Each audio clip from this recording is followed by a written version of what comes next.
우리 하나님 말씀은 이사야 41장 우리 10절 말씀 한 절만 제가 읽겠습니다. 두려워하지 말라. 내가 너와 함께함이라. 놀라지 말라. 나는 내 하나님이 됨이라.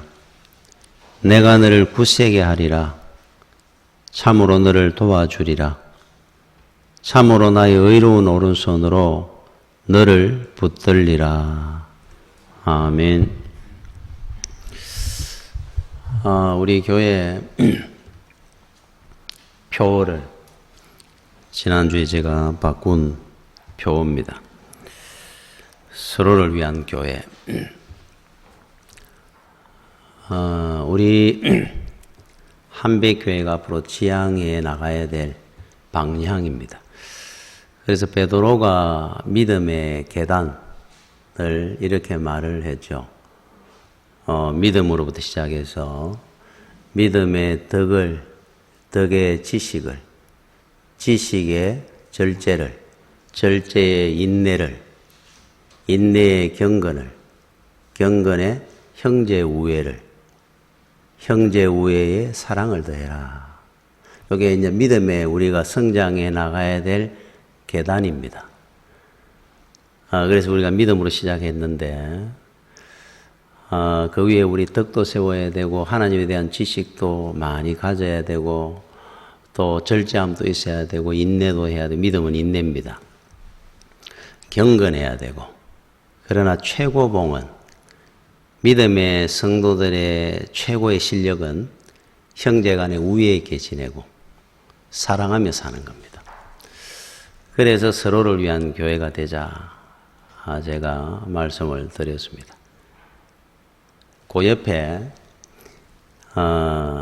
우리 교회 마크 로고처럼 하나 그려져 있습니다. 깃발에 우리 한백교회 영문 이니셜이 들어 있습니다. 저 깃발은 그냥 깃발이 아니고 여호와 니시, 여호와는 깃발이시라 하는 깃발입니다. 그래서 우리가 그런 마음으로 하나 된 우리 교회가 하나님의 깃발을 들고 전진해 나가면은 천국 가는 그날까지 승리하게 될 것이다 하는 의미로 그렸습니다. 여호와 니시, 하나님은 깃발이시라 하는 의미의 이 말씀은 출애굽기 17장에 이스라엘 백성들이 애굽에서 탈출해 나와가지고 홍해를 건너고 광야에 들어왔을 때 르비딤이라는 곳에 당도를 해서 가지고 있을 때인데, 그때 아주 전쟁에 능한 아말렉이라는 부족이 있었어요. 원주민들 중에 아말렉이 쳐들어옵니다. 자, 그 사람들은 전쟁에 능수능란한 부족입니다. 반대로 이스라엘은 군대 조직이 없었습니다. 오합지졸입니다. 어린애부터 노인들까지. 자, 전쟁은 우리가 상식적으로 생각해보면 이미 전쟁의 승패는 결정나 있습니다.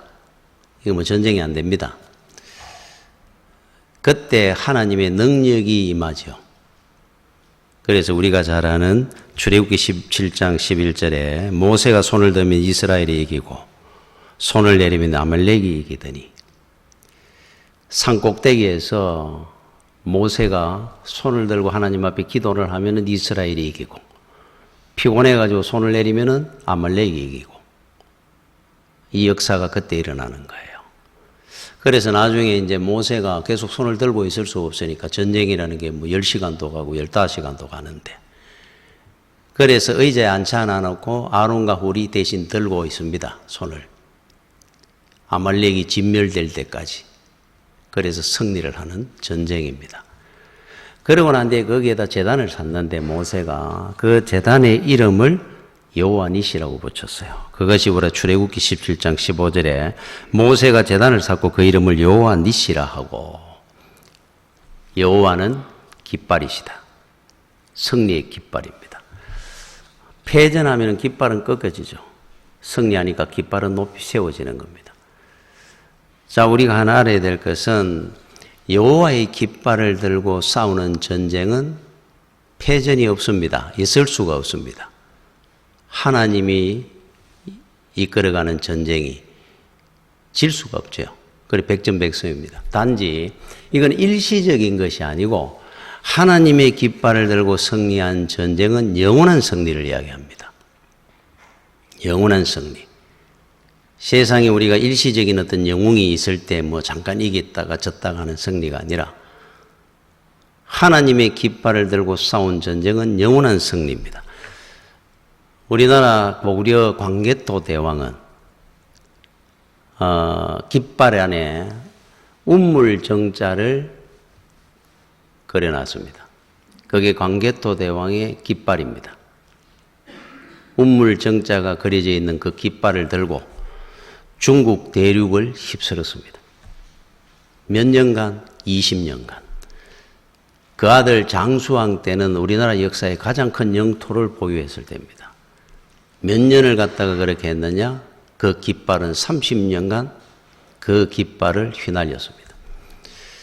징기스칸의 깃발은 몽고에서 출발을 해가 중국 대륙 우리나라부터 해가 유럽, 북아프리카까지 정복을 했습니다. 그러나 여러분 지금 몽골을 한번 보십시오.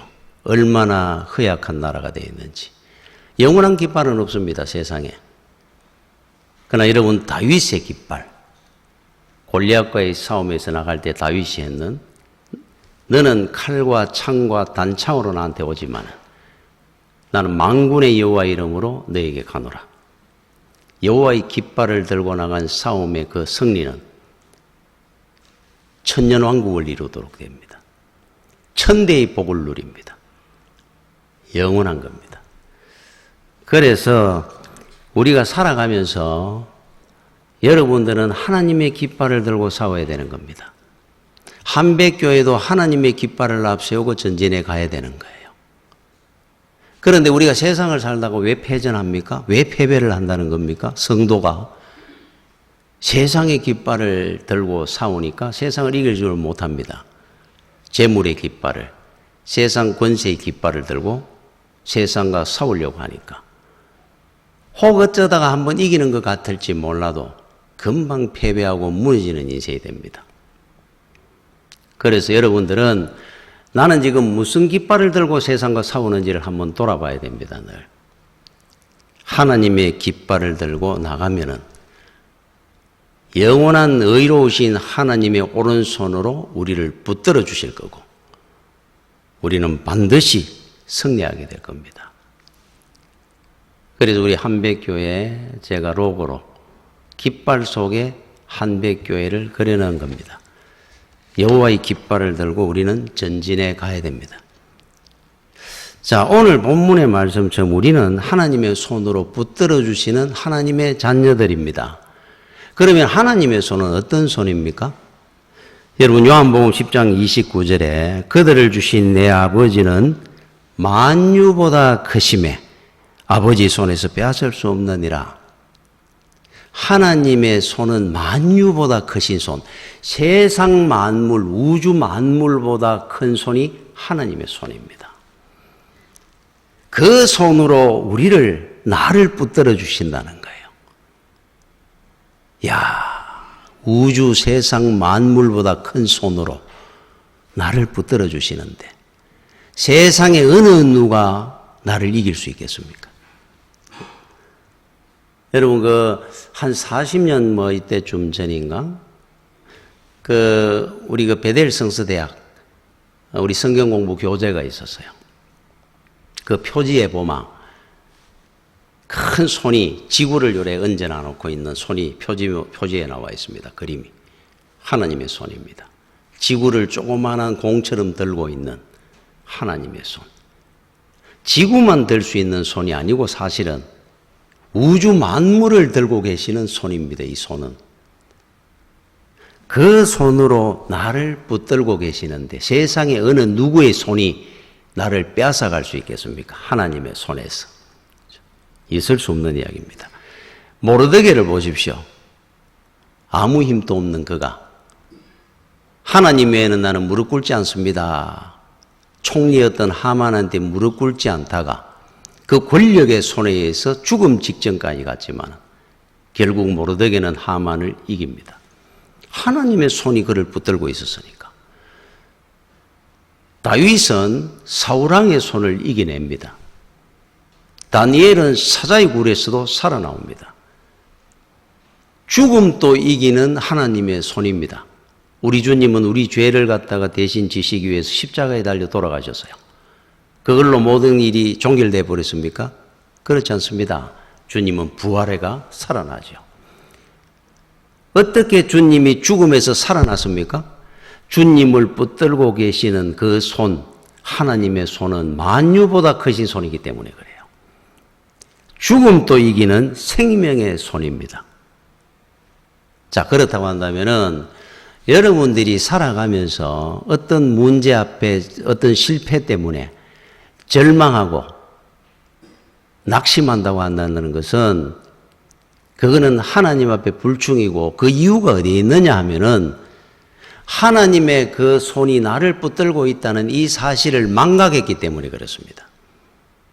잊어버려서 그런 거예요. 하나님의 손이 나를 붙들고 있다는 생각을 인식하고 산다고 한다면은 우리는 어떤 문제 앞에도 절대로 낙심하거나 절망할 수 없습니다. 아무것도 아닙니다. 어떤 것들도. 우리를 빼앗을 수 있는 어떤 손도 없습니다. 세상에는. 모세는 하나님의 손에 이끌림을 받아가지고 인생을 살았던 사람입니다. 그가 출애굽해가지고 나왔을 때 홍해 앞에 탁 당도합니다. 앞에는 바다고 그 당시 홍해의 폭이 32km였다 그럽니다. 여러분 32km의 바닷길입니다. 바다입니다. 백리길입니다. 거의. 아마 걸어가도 우리가 백리 걷기가 힘들 것 같은데 하루에 그 엄청난 넓은 바다 앞에 섰습니다. 뒤에는 세계 최강이라고 하는 애굽 제국의 군대가 쫓아옵니다. 사면초가입니다. 피할 데가 없는 자리에 섰을 때 이스라엘 백성들은 낙심을 해가지고 모세를 원망하기 시작합니다. 애굽에 매장지가 없어가 우리를 끌고 나와가지고 바다에 수장시키려고 데리고 나왔느냐. 절망하고 낙심하고 원망하고 난리가 났을 때 모세 한 사람만이 의연했습니다. 당당했습니다. 그러면서 이런 말을 하죠. 출애굽기 14장 13절에 너희는 두려워 말고 가만히 있어서 여호와께서 오늘 너희를 위하여 행하시는 구원을 보라. 너희가 오늘 본 애굽 사람은 또다시 영원히 보지 못하리라. 여호와께서 너희를 위하여 싸우시리니 너희는 가만히 있을지어다. 가만히 서서 있으라. 가만히 있으라. 여기서 가만히 하는 것은 에포케하는 뜻입니다. 판단 중지하는 뜻이에요. 여러분이 인생 살다가 어떤 홍해 같은 문제를 만나거든 염려하고 근심해봐야 문제 해결 못합니다. 내가 근심해가지고 해결될 문제 같으면 그건 문제가 아닙니다. 원래. 자, 그런 일을 만나거든 전화기도 들지 말고 사람한테 100번 이야기해봐야 부끄러움만 당하지 아무 도움이 안 됩니다. 하나님을 바라보십시오. 손을 들면 됩니다. 그리고는 그 순간부터 여러분들이 생각하는 판단을 중지시켜야 됩니다. 멈추십시오. 하나님이 어떻게 하시는지 보겠습니다. 하나님께 기대를 걸면 됩니다. 하나님께서 홍해에 길을 내십니다. 모세 혼자 어떻게 의연할 수 있었느냐? 답은 하나입니다. 만유보다 크신 하나님의 손이 이스라엘을 붙들고 있는데 어떻게 애굽의 군대가 우리를 이길 수 있단 말이냐? 그 믿음이 있었기 때문에 그래요. 답은 하나입니다. 그런데 그 이후에 광야 땅을 생활하다가 그들은 한 번도 굶어본 적이 없습니다. 농사를 안 지어도. 만나를 매일 하나님께서 주셨기 때문에. 그런데 조금 지나다 보니까 만나로서는 만족이 안 되는 겁니다. 이스라엘 백성들이. 고기가 먹고 싶다는 겁니다. 그래서 하나님과 모세를 또다시 원망하기 시작합니다. 애굽에 있을 때는 고기, 가마솥을 고기 굽다가 떨어지는 거라도 좀 주워 먹을 수 있었는데 매일 만나만 먹고 사니까 못 살겠다는 거예요. 또다시 원망을 하기 시작합니다. 그때 모세가 보니까 이스라엘 백성들이 300만, 400만 됐는 그 숫자가 소를 잡은들 몇 마리를, 몇천 마리를 잡아가 실컷 먹이겠습니까? 모세가 하나님이 나를 붙들고 계신다는 그 인식을 잃어버렸을 때 모세까지도 낙심하기 시작합니다. 불가능하니까 이거는. 우리 눈에 봤을 때는 불가능한 겁니다. 그래서 모세가 낙심해 있을 때 홍해 앞에 섰을 때는 그렇게 담대하던 사람이, 그래서 이유는 늘 하나입니다. 답은 하나님이 나를 붙들고 계신다는 사실을 인식했을 때와 망각했을 때 그 차이입니다. 문제는 똑같습니다. 늘 크다 적다 아무 문제 되는 게 아닙니다. 그때 모세가 낙심했을 때 하나님께서 모세를 꾸중하면서 하신 말씀입니다. 민수기 11장 23절에 아주 참 기가 막힌 말씀을 합니다.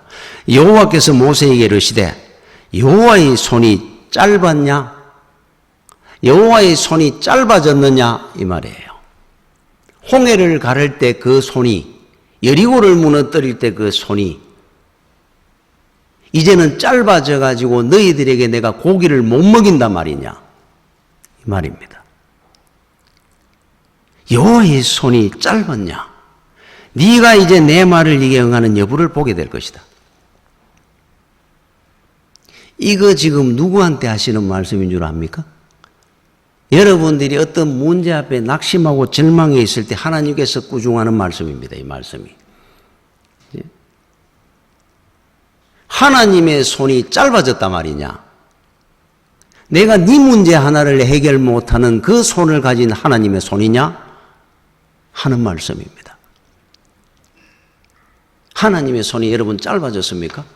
무엇 때문에 우리가 절망하고 낙심하고 원망하고 있습니까?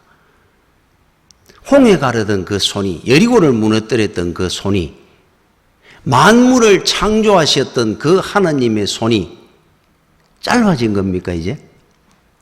그래서 성도는 살아가며 인생의 계획이 무산됐다고, 실패했다고 우리는 절망하거나 낙심할 수 없는 이유입니다. 아무 문제 될 것이 없습니다.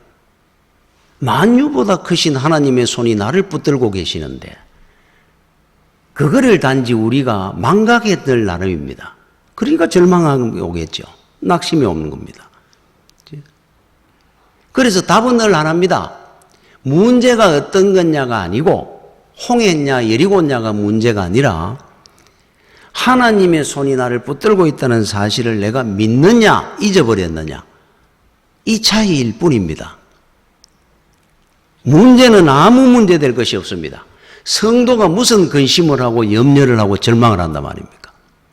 우리가 어떤 존재들인데, 하나님께서 우리를 붙들고 있는데. 여러분 370장 찬송에 이런 찬송의 가사가 나옵니다. 주 안에 있는 나에게 딴 근심이 있으랴 십자가 밑에 나아가 내 짐을 풀었네. 그 두려움이 변하여 내 기도 되었고 전날의 한숨 변하여 내 노래 되었네. 얼마나 가사가 은혜롭습니까? 내 주는 자비하셔서 늘 함께 계시고 내 궁핍 밤을 아시고 늘 채워주시네. 주님을 찬송하면서 할렐루야 할렐루야 내 앞길 멀고 험해도 나 주님만 따라가리. 이 찬송을 불러보십시오. 왜 우리가 근심할 일이 있으면 무슨 짐이 그렇게 무겁겠습니까? 왜 우리가 한숨을 쉽니까? 한숨이 노래가 됐다 그럽니다. 우리가 가져야 될 이 마음들, 이 믿음이 없어서 그래서 우리는 주님을 찬양하는 길밖에 없습니다. 그 은혜가 얼마나 큰데요. 내가 나를 몰라서 그런 겁니다. 우리가 하나님을 제대로 몰라서 그런 거예요. 아무 문제가 없습니다, 인생에. 여러분, 지글러 박사라는 분이 정상에서 만납시다 하는 그 책에 보면 한 인물을 소개해 놨는데요. 빅터 세리아코프카라는 사람입니다. 이 사람은 15살에, 우리로 말하면 뭐 중학교 2학년, 3학년쯤 된 것 같아요. 그때 이제 학업이 좀 부진했던 것 같습니다. 그러니까 선생님이 너는 머리가 나빠서 공부로는 안 될 것 같으니까 다른 기술을 배워라. 이야기를 합니다. 그때 자기가 스스로, 나는 머리가 나쁘구나. 이제 자기 스스로 자기를 이제 그렇게 평가하는 거죠.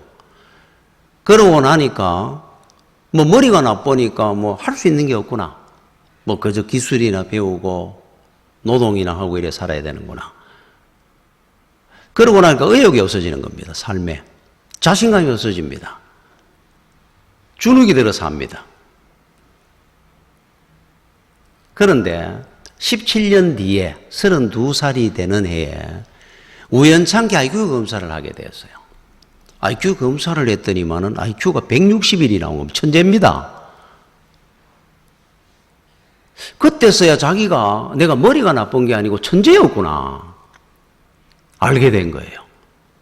그래서 IQ 148 이상이 뭐 모임을 한 천재 모임이 있죠. 멘사클럽이라고. 거기에 회원이 되고 나중에 거기 회장까지 합니다. 이 사람이. 많은 글도 남기고 굉장히 의욕적으로 세상을 살았습니다. 천재니까 자기 스스로 판단하기에 자신감이 생겼습니다. 내가 나를 어떻게 아느냐에 따라가 그 사람의 삶의 모습이 자신감이 달라집니다. 그렇다고 한다면 여러분들은 여러분 스스로 어떻게 평가하고 삽니까? 나를 평가문을 한번 해보십시오. 나는 천재가 아닙니다. 머리도 안 됩니다. 부족합니다. 여러 가지로. 무능합니다. 세상에는 그렇게 평가할지 몰라도 우리는 자신감을 가지고 당당하게 승리하는 이유가 있습니다. 성도는. 천재가 별 겁니까? 만유보다 크신 하나님의 손이 붙드는 사람인데 나는. 붙들어주고 세워주고 지켜주는 사람인데. 천재가 뭔 천재가 대단합니까? 아무 상관없습니다. 여러분은 여러분 스스로 어떻게 평가하고 삽니까? 저는 그렇게 생각을 합니다. 부족한 건 많지만은 하나님이 나와 함께 하시는데 세상에 내가 부족한 것이 뭐가 있단 말이냐? 당당합니다. 자신감이 있어야죠. 이거를 알고 사느냐 모르고 사느냐 이 차이일 뿐입니다. 머리가 나쁘다 그랬다가 좋아졌다 그러니까 사람이 달라지는데 삶이. 하나님이 나를 붙들고 계시는 사람인데 여러분 우리는 어떤 존재인 줄 압니까? 세상에 둘도 없이 특별한 사람들입니다. 대단한 사람들입니다. 세상에 누가 우리를 이길 수 있겠습니까? 그러니까 우리는 삶 자체가 당당할 수밖에 없고 그래서 우리는 성도답게 살아야 되고 하나님 자녀답게 살아야 되는 겁니다. 두려울 게 없습니다. 주눅 들어가 살 이유가 없습니다. 그 사람도 자기가 머리 나쁜 줄 알았을 때 주눅이 들어 살다가 자신감을 잃고 살다가 천재라 하니까 사람이 삶이 달라졌는데 여러분들은 아심하대요. 몰라서 그런 겁니다. 하나님이 나를 붙들고 계시는 사람인데 세상에 우리가 무엇이 두려울 게 있겠어요? 놀라고 왜 우리가 놀랄 일이 있고 염려할 일이 있겠습니까? 제가 좋아하는 글이 있습니다. 사자는 굶어 죽어도 썩은 고기를 먹지 않는다. 사자가 까마귀입니까? 늑대입니까? 사자인데 무슨 썩은 고기를 찾아다닌다는 겁니까? 우리는 부정하고 비리를 저지르는 그 길을 가지 않습니다. 당당하게 삽니다. 자신감 있게 정직하게. 하나님의 자녀들이니까. 그러고도 우리는 늘 승리할 겁니다. 호랑이는 새끼라도 함부로 건드리지 마라. 어미가 어디 있은가 지켜보고 있다. 인도 속담입니다. 우리가 호랑이 새끼지 않습니까? 힘이 없어 보입니까? 여러분, 호랑이 새끼는 고양이만 합니다. 늑대고 뭐고 만나면 물려 죽습니다. 무슨 힘으로 그런데 우리는 사는 겁니까? 어미가 지켜보고 있잖아요, 우리를. 손도 못 대게 하는데. 그 자신감으로 우리는 사는 겁니다. 그렇게 살아야 되는 겁니다. 우리는 호랑이 새끼잖아요. 세상에 어떻게 우리가 비굴하게 눈치나 봐갖고 그래 사는 존재가 아닙니다. 당당하게 사는 겁니다. 제가 이야기를 하면 기억이 나는데 어느 목사님이 자기 고향에 시골에서 고등학교 때까지 공부하면서 그때 이제 시골 집들은 흙담입니다. 앞에 마당이 있고 이제 집이 이래 있으면 그리고 방에 들어가면은 저도 그런 그 집을 봤었습니다. 우리 큰 집도 그랬었어요. 자, 앞에는 문을 열고 들어가면 마당에서 바로 방으로 들어갑니다. 뒷문이 있어요. 조그마한 뒷문, 쪽문처럼. 그러면 뒷간으로 나가는 문이 따로 있습니다. 그래서 목사님 방이 그랬다 그럽니다. 그래서 앞에 마당으로 가면 앞에 평상도 있고 아버지가 그 늘 앉아 계시기도 하고 그러면 이제 밤에 공부한다고 이제 중고등학교 때 자기 방에 있다가 밖에 가가 놀고 싶어 나가면 이 밤에 어디 가느냐 그러니까 뒤 쪽문으로 나가면은 뒤에 감나무 밑으로 해갖고 흙담인데 밑에 개구멍매로 이렇게 구멍이 이렇게 흐려져가 있대, 담이. 그러면 골로 기나가고 놀다가 또 골로 기 들어옵니다. 그래가 이제 방에 돌아가 이제 앉아있고. 늘 그렇게 이제 골로 다녔다 그래요. 그 마당으로 가면 아버지한테 걸리니까. 어느 날 또 거기 앉아있다가 아버지가 밖에 계시니까 그쪽으로는 못 나오고 밖에 놀다가 돌아오려고 뒷문 쪽문으로 나가지고 그 개구멍으로 나가지고 놀다가 돌아오는데 밤늦게 기어서 돌아다 보니까 앞에 떡 서 계시는 겁니다. 아버지가 이래 보고 놀래가지고 벌떡이나 고개를 푹 숙이가 이랬으니까 아버지가 딱 한마디 하시더라 그래요. 야 이놈아, 개나 개구멍으로 다니는 거지 사람이 왜 개구멍으로 다니느냐. 대문 놔두고 그러고 가시더라 그럽니다. 그 말 한마디가 평생의 가슴에 새겨져가 살았다 그럽니다. 맞다. 사람은 대문으로 다니는 거고 큰 길로 다니는 거지. 내가 개도 아닌데 왜 개구멍으로 다닌단 말이냐.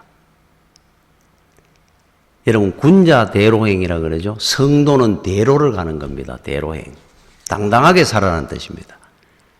여러분 인생 살다가 길이 막혔습니까? 길을 잃었습니까? 상관없습니다. 주여 한번 불러보십시오. 바다에도 길을 내시는 하나님이 여러분 인생 가는 길을 못 내계십니까? 하나님의 손이 짧아졌다는 겁니까? 상상도 못하는 쪽으로 하나님은 얼마든지 길을 냅니다.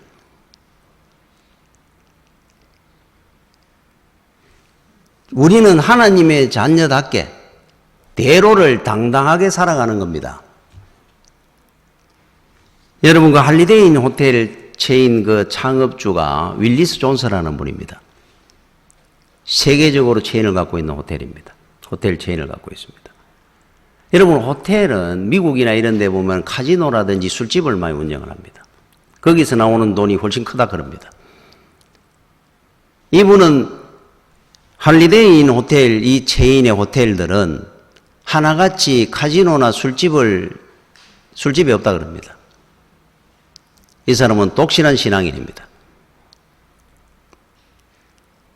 여러분 우리나라 이랜드 박성수 회장이 대만에 지점을 낼 때 그 당시 이랜드는 지금은 어떤지 모르겠습니다. 제가 잘 몰라가지고 주일날은 영업을 못하게 했습니다. 쉽니다. 만약에 영업을 하게 걸리면 제재를 갑니다. 계약을 취소합니다. 자 그러면은 대만에 지점을 내러 직원들을 보냈더니만은 거기 예수 믿는 사람이 얼마나 있습니까? 그거에서는 거의 없습니다.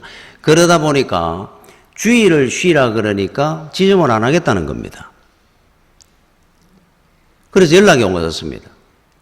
회장님, 주일을 장사하게 해주면은 1년에 300개 이상 지점을 낼 자신이 있고 만약에 주일날 장사를 못하게 하면은 10개 내기도 힘듭니다. 박성수 회장이 생각할 것도 없이 바로 10개만 해라. 돈이 문제가 아니고 성도답게 사는 겁니다. 그렇다고 여러분 할리데이 호텔이 망했습니까? 이랜드 그룹이 망했습니까? 그 조그만하게 시작했는 그 의류업체가 대그룹이 되도록 만듭니다. 여러분들은 성도답게 우리가 살아야 되는 이유가 뭔 줄 압니까? 하나님이 만유보다 크신 하나님의 손이 나를 붙들고 계시는데 무엇을 두려워하고 왜 놀라고 사느냐? 그래서 오늘 주시는 말씀입니다. 두려워하지 마라. 내가 너와 함께함이라. 놀라지 마라. 나는 네 하나님이 됨이라. 내가 너를 굳세게 하리라. 참으로 너를 도와주리라. 참으로 나의 의로운 오른손으로 너를 붙들리라. 하나님이 도와주신다는데, 하나님이 나와 함께 하시고 의로운 오른손으로 나를 붙들고 계신다는데 우리는 백전백승할 겁니다. 하나님이 못하실 일이 있습니까? 여러분, 곽선임 목사님이 40대 초반에 인천에서 목회를 했었다 그럽니다. 잠깐 목회를 할 때 그 교회 이제 장로님의 외동아들인데 그 장로님이 큰 사업을 하시는 분이에요. 그러니까 부자입니다. 거기 외동아들인데 이 아들이 개망난입니다. 집에 돈도 많고 오렌지족입니다. 나중에 결혼을 했습니다. 20대 후반에. 결혼을 했는데 한 2년쯤 됐는데 결혼한 그 아내 되는 분이 목사님을 이제 만나자고 찾아왔습니다. 그래서 면담을 하는 중에 이렇게 얘기를 하는 겁니다. 내가 저 사람하고 도저히 더 못 살겠습니다. 그래, 왜 그렇습니까? 늘 나한테 구박하고 폭행하고 이유가 뭐냐? 자기가 결혼하기 전에 어느 동네 다방에 미스 김이라는 아가씨가 있었는데 그 아가씨를 좋아해가지고 자기는 결혼하고 싶었는데 아버지가 그렇게 반대를 해가지고 자기하고 결혼하겠다는 거예요. 그런데 자기는 지금도 미스 김을 사랑한다는 겁니다. 그래서 자기는 미스 김하고 반드시 결혼을 하고 싶은데 네가 내하고 이혼을 하든지 안 그러면 네가 빨리 죽든지 둘 중에 하나를 하라는 거예요. 내가 미스 김하고 결혼을 해야 되니까. 매일 술 먹고 와가지고 행패를 부립니다. 이혼을 하루에 12번도 더 하고 싶은데 친정 부모님을 생각하니까 그 집도 넉넉하지 못한데 동생들 생각하니까 견디고 참고 있는데 더는 못 견디겠다는 거예요. 매일 술만 먹고 오면 미스김하고 결혼을 이 때문에 못 했다 그러고 행패를 부리니까 그래서 이 목사님이 들으니까 참 이게 인가에 안 되는구나. 이게 의의가 없잖아요. 의의가. 이유가. 그래서 자기 아내 보고 이혼해라, 네가 빨리 이혼하자 그래라, 뭐 안 그러면 나가 죽어라 그러니까 이게 뭐 돼? 그것도 이유가 그래 미스김하고 결혼하고 싶다고 할 말이 없더라 그래요. 그래서 붙들고 그래 이야기를 했다 그럽니다. 기도합시다. 방법이 없습니다. 나도 그런 인간을 어떻게 내가 불러가지고 아무리 100번 1000번을 상담한들 인간이 되겠습니까? 방법이 없는 것 같습니다. 자, 하나님 앞에 우리 기도합시다. 목사님, 기도해가 될 문제가 아닌 것 같습니다. 기도해가 될 것 같으면 벌써 인간 됐죠? 저는 못 견디겠습니다. 한 번만 더 참아보라고. 그러고 난 뒤에 목사님은 이제 서울로 이제 임지를 옮겼습니다. 그리고 잊어버리고 살았어요. 한 20, 30년 지나가 미국 집회를 갔는데 한인교회에 큰 교회입니다. 이제 부흥회를 하고 첫날 첫 시간에 하고 들어갔는데 장로님 한 분이 부부가 꼭 면담을 하고 싶다고 신청을 하는 겁니다. 그래서 그 교회 목사님이 우리 장로님이 꼭 이렇게 면담을 하고 싶다 그럽니다. 아, 그래요? 뭐 오시라 그러십시오. 그래서 만났습니다. 이렇게 만나가 들어오는데 보니까 안면은 많은데 20, 30년 전이 지나니까 가롱가롱 이렇게 보고 있는데 목사님 웃음이 저 모르겠습니까? 누구시죠? 저 인천 어느 교회 어느 장로 아들입니다. 예? 어느 장로님 아들? 순간적으로 자기 머리 그 개망나니? 그러면서 자기도 모르게 그랬더니, 미스 김하고 결혼한다고 늘 이혼하자 했는, 예, 맞습니다. 장로입니까? 예, 제 장로 됐습니다. 우리 집이 망하고, 제가 죽기 살기로 미국에 이민을 와가지고 죽을 고생하며 내가 하나님을 열심히 믿어가 지금 자리 잡았는데, 그래서 열심히 믿다가 제가 장로까지 됐습니다, 목사님. 너무너무 감사합니다. 우리 집 사람이 나한테 이혼 안 하고 기도하도록 만들어 주셔가지고. 탐복을 했다 그럽니다. 찬송을 했다 그래요. 하나님은 하시는구나. 하나님은 못 하시는 게 없는 분이시구나. 저 사람은 기도해도 안 될 것 같아요. 왜 안 된다는 겁니까? 하나님이 하시는데. 하나님의 손이 짧아졌겠습니까? 자, 그러면은 우리가 살아가다가 왜 우리한테 실패가 있다는 겁니까? 나를 붙들고 계신 하나님의 손이 있는데. 여러분들이 하나 알아야 될 것이 있어요. 그 실패 아닙니다. 아까 그 장로님처럼 실패 아니라는 거예요. 실패 너머에 보이지 않는 하나님의 손과 뜻과 계획이 있음을, 사랑이 있음을 여러분이 볼 수 있어야 됩니다. 안 그래서만 그 사람이 인간이 되었겠습니까? 여러분, 우리가 그 집차 있죠, 집차. 그죠? 지프차들은 장점이 뭐냐 하면은 안전성, 경고성입니다. 집차들이 얼마나 견고하고 탄탄합니까? 산길을 막 달리고 하지 않습니까? 오프로드를. 그래서 우리가 집차 그러면은 우리는 견고하다, 안전하다 이걸 우리가 먼저 생각합니다. 그런데 하나 알아야 될 것이, 여러분 어느 충격을 세게 받으면은 사고가 날 때 휘어질 때는 휘어지고 부서질 때는 부서져야 충격이 나한테 오는 것이 분산됩니다. 힘이. 만약에 그 힘이 가해지는데 휘어지거나 부서지지 않고 견고하면은 그 충격의 힘이 그대로 나한테 다 받는 겁니다. 사람한테. 더 큰 위험이고 중상을 당합니다. 똑같은 원리로 여러분 인생 사는 길에 왜 내 인생이 휘어질 때가 있고 부서질 때가 있는 줄 압니까? 왜 하나님이 나를 붙들고 계신다고 하는데도 왜 내 인생이 이렇게 휘어져야 되고 왜 부서질 일이 생깁니까? 하나님이 나를 사랑하지 않는 겁니까? 사랑하기 때문이죠. 영원히 부서지지 아니하도록 지금 휠 때가 있습니다.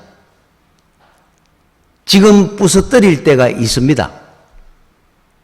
하나님의 계획이고 은혜고 사랑입니다. 지혜입니다. 그거를 여러분들이 기억하셔야 됩니다.